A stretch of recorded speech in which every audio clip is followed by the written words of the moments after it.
लेकिन धन्य है राजा परीक्षित। क्यों क्यों धन्य न हो? जिस राजा परीक्षित को माता उत्तरा के गर्भ में ही भगवान मिल गया हो, वह कहीं बिगड़ेगा। अपने पुत्र जन्मेजय को बुला के राज गद्दी पर बिठाया और चल पड़ा घर छोड़ के। ध्यान देना, एक ही ऐसा स्थान है जो तुम्हें मौत के फंदा से बचा सकता है। एक ही। राजा परीक्षित ने जान लिया कहां जाना। ध्यान देना, राजा दशरथ जी को जब कष्ट हुआ कि मेरे संतान नहीं है, तो गुरु की शरण वशिष्ठ के पास गए।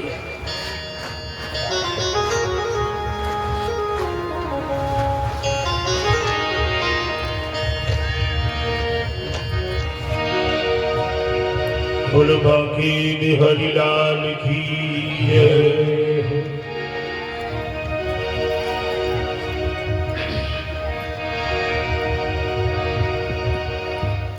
चलो रखे आगे उड़न दे किरण दे नहीं लगता था।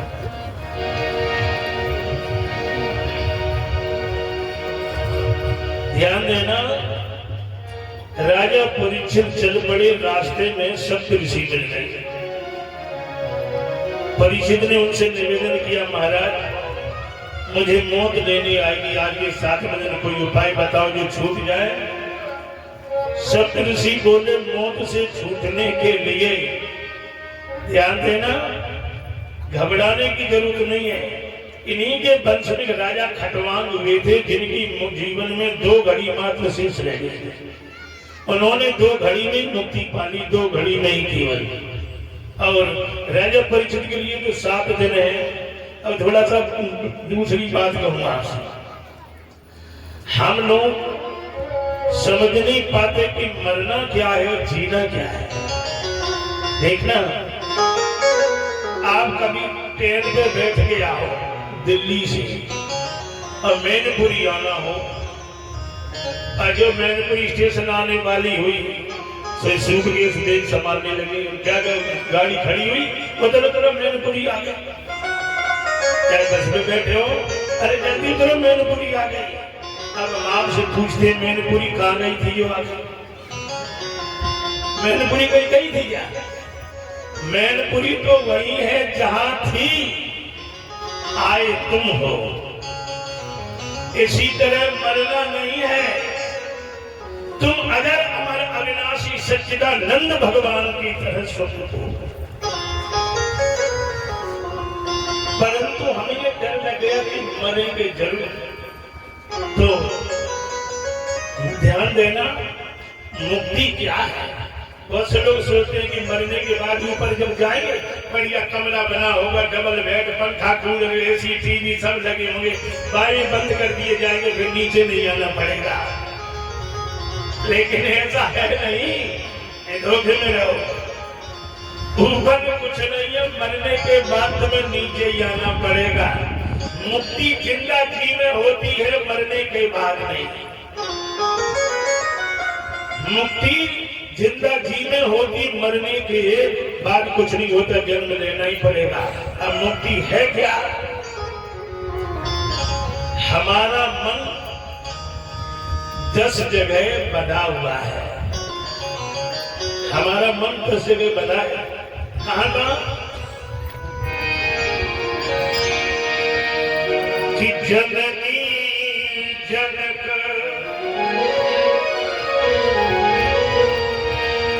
जननी जनक बंधु सुख दारा,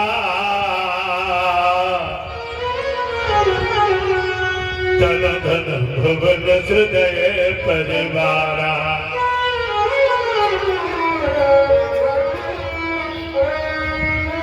एक बार मथुरा के 4 चोरी इकट्ठे हुई। 4 चोरी भांग का नशा करती थी। तो शाम के बाद एक भांग का गोला खाकर मस्त हो गए खूब।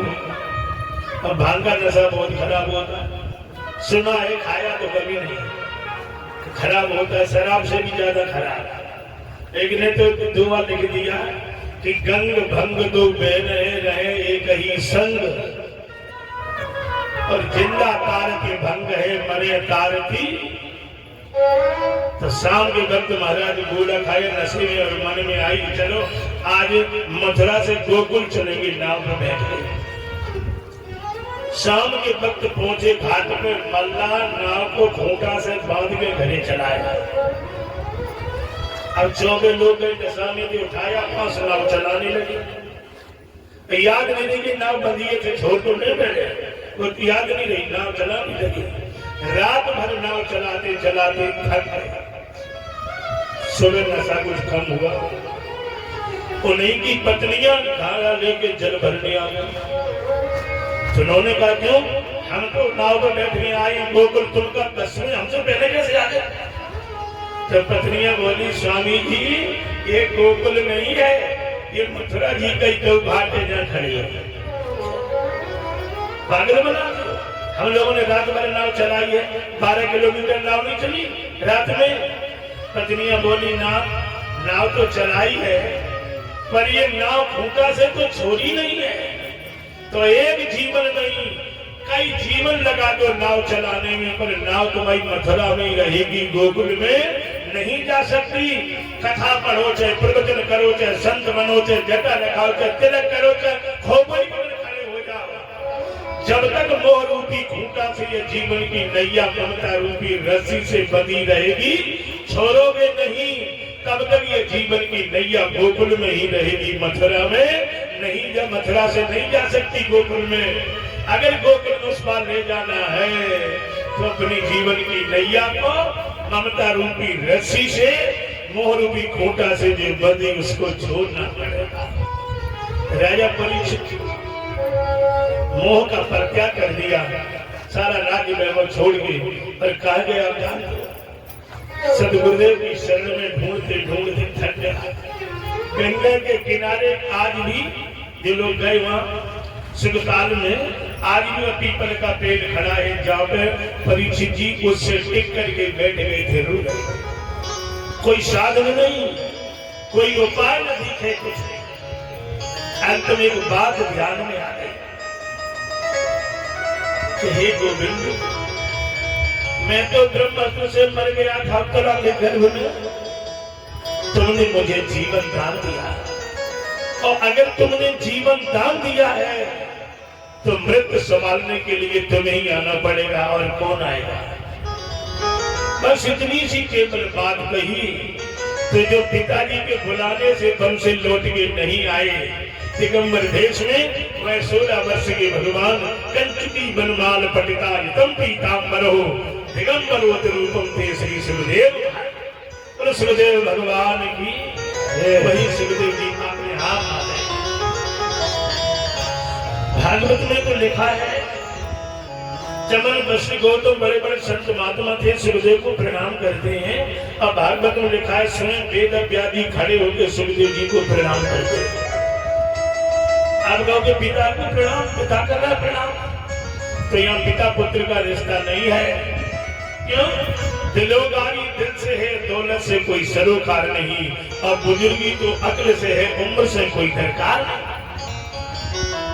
जब सबने प्रणाम किया तो परीक्षित जी ने सुखदेव जी से कहा कुछ नहीं। संत महात्मा बोले महाराज ये वही परीक्षित है पांडुवंशी, युधिष्ठिर का प्रपुत्र, इसे श्राप लगाया के 7 दिन तक से खाएगा, तो इसकी मौत का उपाय बता दीजिए, मोक्ष कैसे मिले। परीक्षित ने कुछ नहीं कहा। जब इतनी बात कही तब परीक्षित जी खड़े हुए, नमोस्तुभ्यं विप्रः चरणोदयं पद पंकजं श्री कृष्ण रूपायतः बंदो नमामि तेन केशवा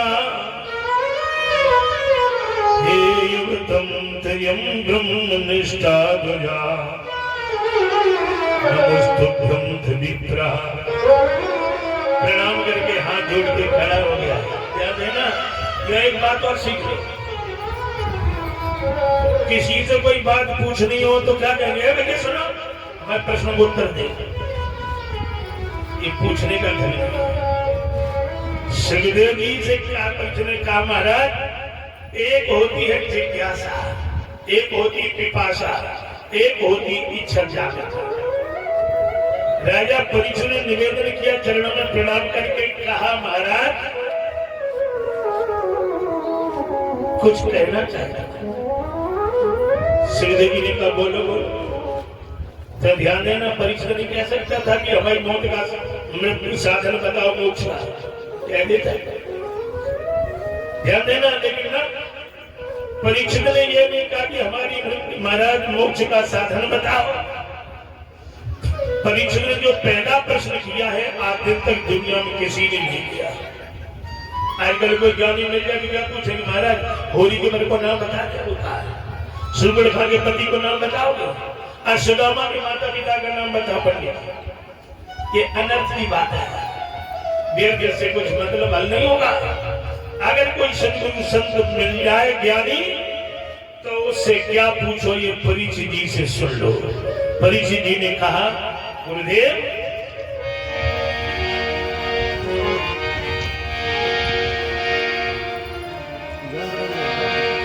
कालम महातई